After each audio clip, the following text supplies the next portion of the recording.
कपड़े धोने वाली बहू। शादी के पहले से ही विभा को कपड़े धोने का बड़ा शौक था। कभी नल के नीचे तो कभी तालाब के पास। अरे मेरी नीली वाली लुंगी नहीं दिख रही है। विभा की अम्मा, कहाँ रखी है लुंगी? अरे वो तो विभा ने परसों ही धोकर रखी थी आपकी अलमारी में, देखो वहीं होगी। वो ना मैंने आज धो दी, मुझे लगा कि गंदी हो गई होगी। अरे कैसे गंदी हो गई थी? उसे तो मैंने पहना भी नहीं। हे भगवान, इस लड़की के कपड़े धोने की आदत से परेशान हो गया हूँ मैं। जितना तो घर में राशन नहीं आता, उससे कहीं ज्यादा डिटर्जेंट पाउडर का खर्चा है। इसकी शादी करवा दो, शादी जाए अपने घर में ही करे काम, फिर चाहे घर के कपड़े धोने हो या पूरे गांव के। हाँ ठीक बोल रही हो, देखता हूँ मैं कोई लड़का। वो दिन भी आ जाता है जब विभा को देखने लड़के वाले आ जाते हैं। लड़की मुझे अच्छी लगी। होने वाली सास कहती है, बेटी अगर कुछ पूछना है तो पूछ लो। वैसे तो हमारी लड़की बहुत ही शर्मीली है, जो बोल दो वो मान लेती है, इसे क्या पूछना होगा। अरे कैसी बात कर रही हो माँ, मुझे इन लोगों के घर रहना है, सवाल तो कई है। हाँ हाँ बेटा, पूछ लो ना, क्या पूछना है। आप लोगों के घर कपड़े कौन धोता है? सास का मुंह बन जाता है।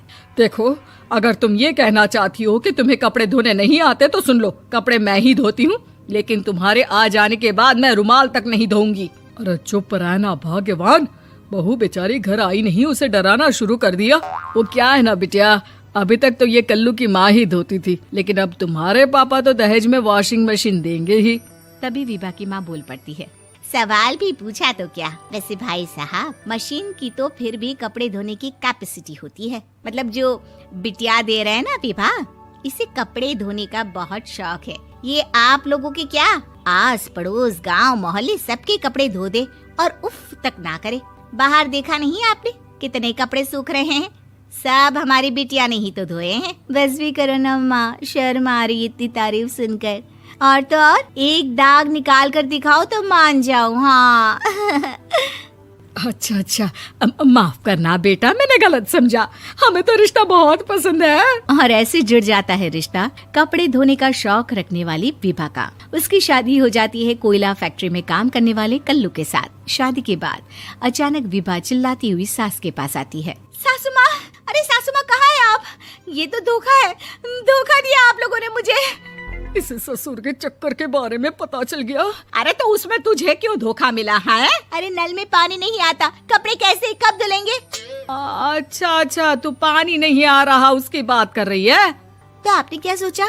कुछ नहीं। अच्छा, तेरी माँ ने कहा था कि कपड़े धोने का शौक है तुझे, याद आया मुझे। शौक बोलकर कपड़े धोने वाले मेरे जुनून को कम ना आके सासू माँ, कपड़ा धोना मेरा गुरूर है। तभी पति भी वहाँ आ जाता है। अभी मैंने इसे सनी देओल की फिल्म दिखाई है, उसी के डायलॉग मार रही है माँ। अच्छा सुन, साफ साफ बता रही हूँ, पानी सुबह 4 से 6 और शाम को 10 से 12 आता है, समझी? विभा टाइमिंग सुनकर हैरान हो जाती है। ये क्या भूतों का मोहल्ला है?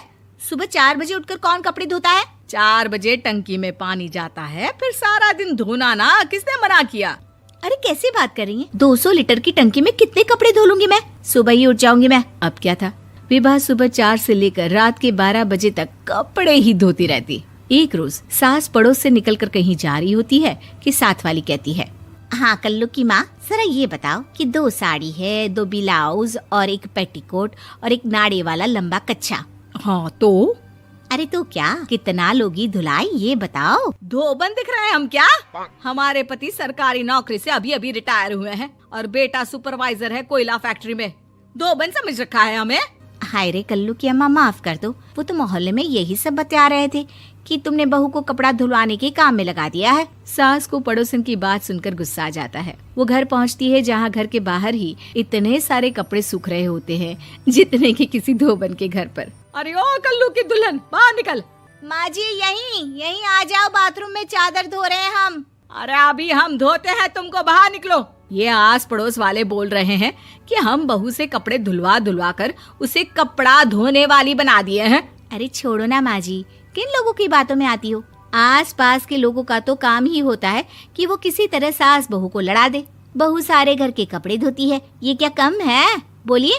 सास को भी लग जाता है कि वो बहू का ये सनकीपन नहीं छुड़वा सकती, इससे अच्छा है कि खुद ही चुप हो जाए।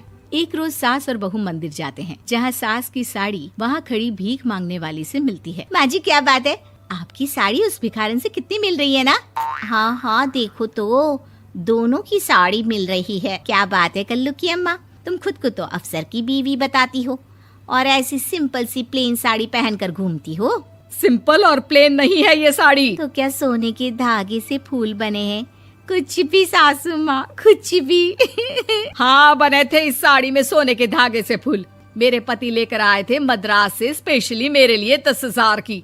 ताहे भाई साहब इस भिखारन के लिए भी सेम टू सेम साड़ी लेकर आए होंगे 10,000 की। सास उस वक्त तो कुछ नहीं कहती, लेकिन बहू के साथ घर आती है और अलमारी से एल्बम निकाल कर लाती है। ये साड़ी देख रही है, ये वही साड़ी है जिसे मैंने अभी पहना था। इस साड़ी में ये जो चमकदार फूल दिख रहे हैं ना, ये सोने के धागों से काटे गए हैं। लेकिन तू लोकल वॉशिंग मशीन ब्रश से घिस घिस कर सारे फूलों को निकाल कर साड़ी प्लेन कर दी। मुझे माफ कर दीजिए सासू माँ। और तो और, जब मैंने तुझे तेरी गलती के लिए कुछ नहीं कहा, लेकिन तूने तो सबके सामने मेरा मजाक ही बना दिया। क्यों? बहू को समझ में आ जाता है कि अब से उसका कपड़े धोना बंद।